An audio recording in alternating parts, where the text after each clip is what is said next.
অন্ধকারের বাসিন্দা। আজ নিয়ে আসছি তৃতীয় পর্ব। গল্পের নাম জ্যাকের বন্ধু। পরের কয়েকদিন কেটে গেল। মার্টিন নিজেকে বুঝালেন পুরনো বাড়ি, অদ্ভুত আওয়াজ, দুঃস্বপ্ন, স্বাভাবিক এটা। কিন্তু ছোট্ট জ্যাকের আচরণ বদলে যেতে শুরু করলো।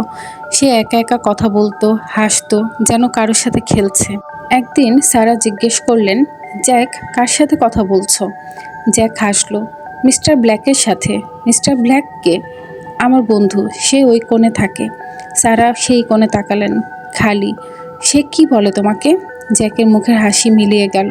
সে নিচু গলায় বলল, সে বলে তোমাদের এখানে থাকা উচিত না, মা। বাড়িতে একটা বেসমেন্ট ছিল, দরজায় তালা, চাবি পাওয়া যাচ্ছিল না। 10 দিন পর মার্টিন একজন লোককে দিয়ে তালা ভাঙলেন। বেসমেন্ট নামতেই একটা গন্ধ, পচা, ভেজা, ভয়ঙ্কর। টর্চ জ্বালিয়ে ঢুকলেন। একটা ছোট্ট ঘর, পুরনো চেয়ার, একটা টেবিল। টেবিলের উপর একটা ডায়েরি। মার্টিন ডায়েরি খুললেন।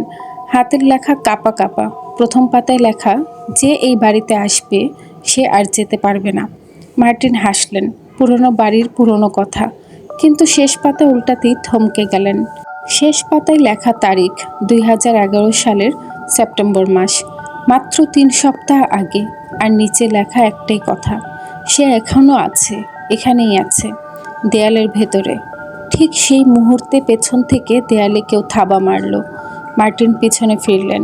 দেয়াল থেকে রক্ত চুইয়ে পড়ছে।